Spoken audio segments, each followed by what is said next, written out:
Ahoy! Today we're talking about websites and apps for Smite. There's a variety of different useful tools that you can use to get various kinds of information about the game that I figured would be nice to have in a collection.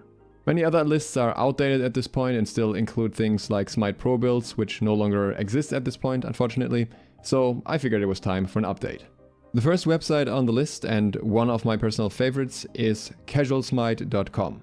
Casual Smite has two parts, the normal part and the ranked part, which is obviously just for normal modes and ranked modes. In the normal list, you have an overview of the matches that have been played on each patch, and you get an overview of, for example, the guards with the highest win rate, the highest number of matches, and you can sort that however you like as well. In order to do that, you click Show More, and then you can simply click whichever indicator you want here, and based on that, it'll show you different statistics. You can also select by different roles or by different pantheons if you'd like to do that. And you can also go back in time and look at other patches, as well as checking for new player statistics as well as experienced player statistics. So a lot to go through here for each individual mode, a lot of different useful information.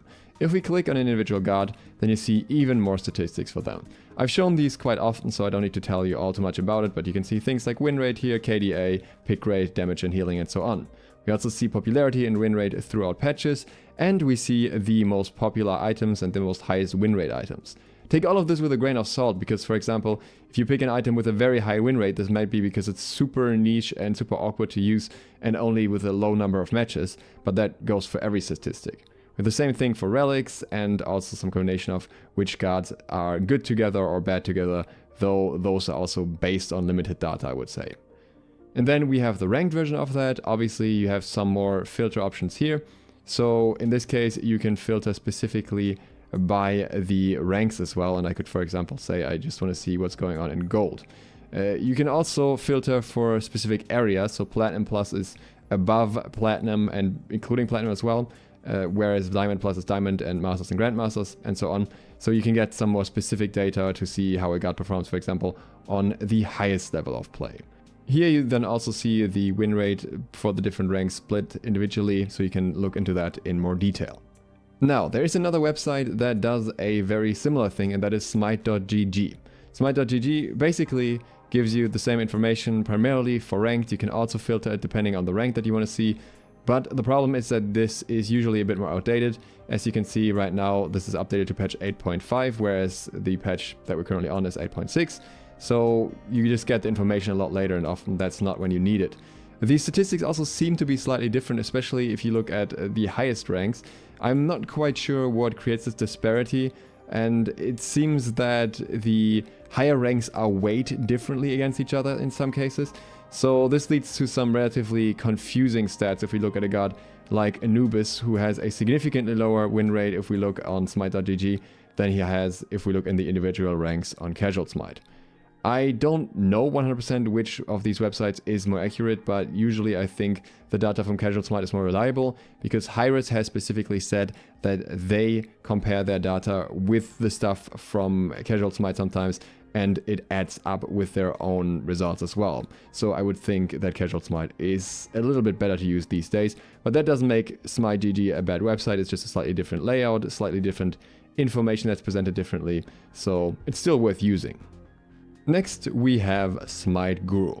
Now Smite Guru actually offers a variety of things, but what it's primarily known for is that you can look in depth into player profiles. So for example, we can look at Inbound's profile here, one of the pros who actually has their profile visible, and we can see a lot of statistics here. We can, for example, see their playtime and the win-loss rate across the entire time, what they played, which guards they played the most, or rather what win rates they have on those and what KDAs, and their overall statistics separated by each class. So there's a lot of interesting information here that you can also use to improve yourself if you find any weak spots in this data that you specifically want to target.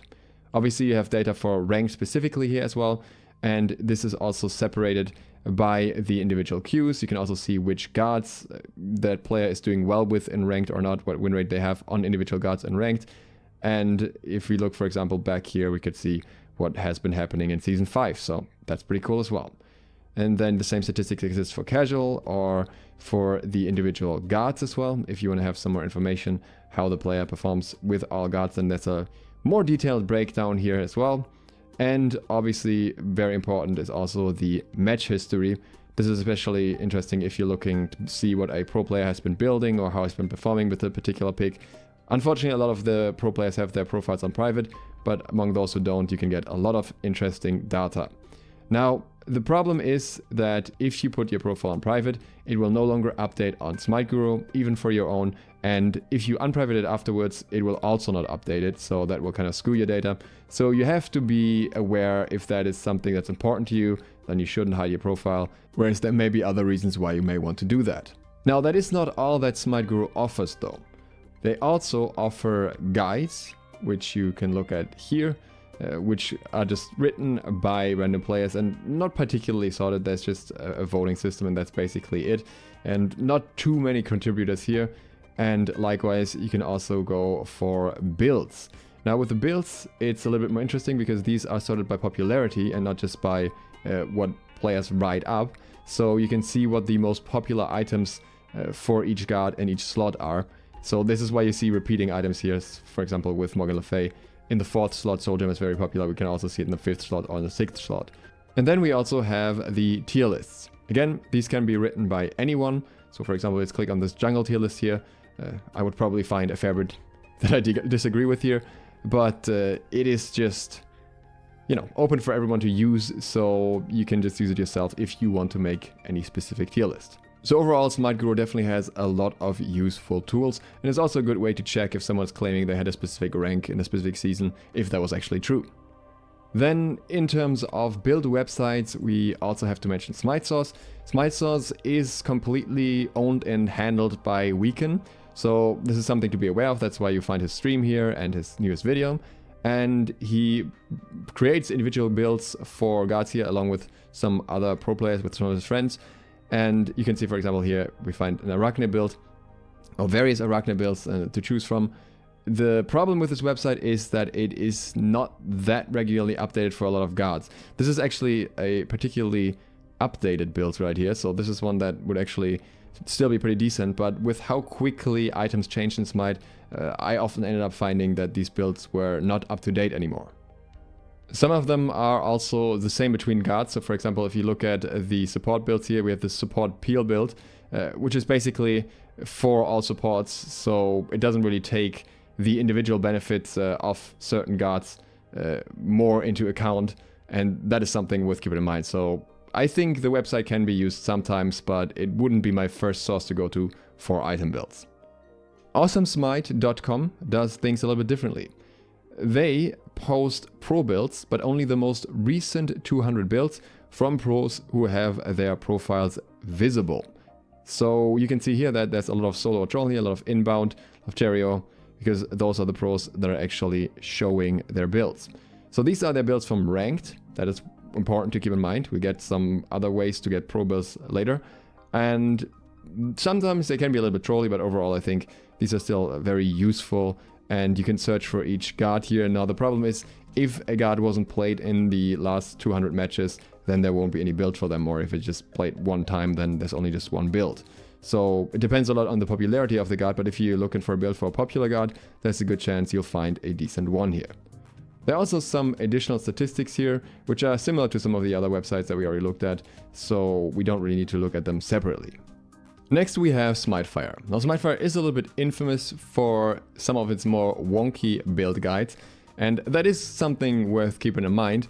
But the nice thing about Smitefire is that the community is relatively active, and new builds usually get a decent amount of votes, and that means upvotes or downvotes depending on how good they are. So if you have a look at this Osiris build here, for example, which is pretty current, I'm assuming, because it's set for mid-season 8, then we can see that it already factors in some of the item changes for the next patch here with Death Embrace, Berserker's Shield, 10 of energy. So that is something that I think would be a reasonable build, a reasonable choice. Doesn't have boots anymore, makes sense. And this is something that you'll often find. If you find a newer build that has some upvotes, it's going to be relatively good. But if you find an older build or older guide, then obviously it's going to be very outdated, and along with the good guides, you'll also find some relatively bad guides. So I would recommend sticking heavily to the ratings of these builds if you want decent ones. Smitefire also currently has a tournament going on. It's an Ironman Tournament for $1,000, and the way you can win it is by completing a challenge every week, 5 challenges every week for 4 weeks. So if you want to look into that, you can check that out on their website. I thought that is a pretty cool thing if you're interested in that.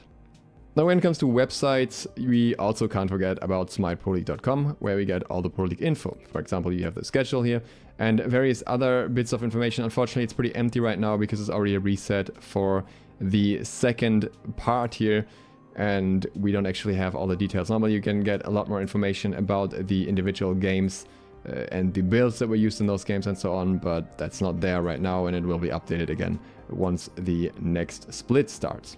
But either way, it's definitely a website worth keeping in mind. Along with the websites, we also have some apps, and the first one of those is Tome for Smite. Now, the front page here is the usual, some information about news, and you obviously get some details about the esports matches here as well, but less details than on the Smite Pro League website, I think. But the really interesting part to me is the builds corner. Now, you can make your own builds here. I've just tried that for fun. But more importantly, you can search for pro builds here. And this is essentially what SmiteProBuilds.com used to do. You can use any of these filters. You can check for any specific god. You can check for any role. And you have even more filters here. You can choose for any player, any team, and pantheons even. And then you can see what was built on that god. So, for example, say I want to see what's built on a village in the Pro League. Then I can look at this here and I can see all of the matches where a village was played and what was built against which god. You can even see if the game was won or lost. So tons of information, same as what used to be on Smite Pro builds. The only thing that's not on there is the starting build, because that information is no longer available. But generally speaking, very, very useful if you want to have a quick overview of what is meta on a god, as long as they're being played in the Pro League. And even if they've been played a long time ago, this data will from now on continuously update, so you will have that information eventually. Outside of that, there's also a Gods and Items tab where you can have a look at some more information about the gods, abilities, and so on, the usual. The other app is Forge for Smite. Forge for Smite generally does a similar thing, also a lot of updates here, patch notes, and so on. And you can look at profiles, and you can look at gods and items, for example. You can have an overview of all the separate items. But what I find more relevant here is the builds, because I really like the builds layout that this app does over Tome for Smite when it comes to making a quick build for a god. I just threw one together here for a village. So you have a quick overview of all the items that are included, and it's really, really easy to actually add or change items. So if I want to find anything, I have all the upgrades here. I can then check if I want to have different tiers in here, for example, and therefore very quickly find whatever I'm looking for. Obviously includes the starter upgrades above everything else. But yeah, this makes it very, very easy to quickly put a build together. So I highly recommend this app for that. There are two more websites that I want to mention here that don't quite fit in with the rest. The first is SmiteDatamining.com.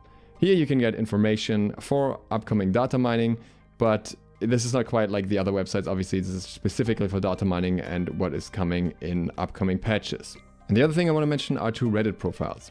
One is Reddit user Daredust. You are probably familiar with his posts from my skin data mining videos already.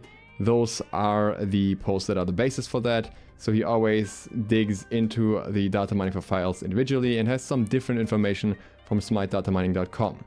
And the other Reddit user is Blues Ultra, who always posts updates for patches with all the changes in a quick visual summary, as well as tons of information for the Smite Pro League, where he goes in detail about the statistics of the players, of everything surrounding the Pro League, and also posts a spreadsheet that automatically updates now for even more information.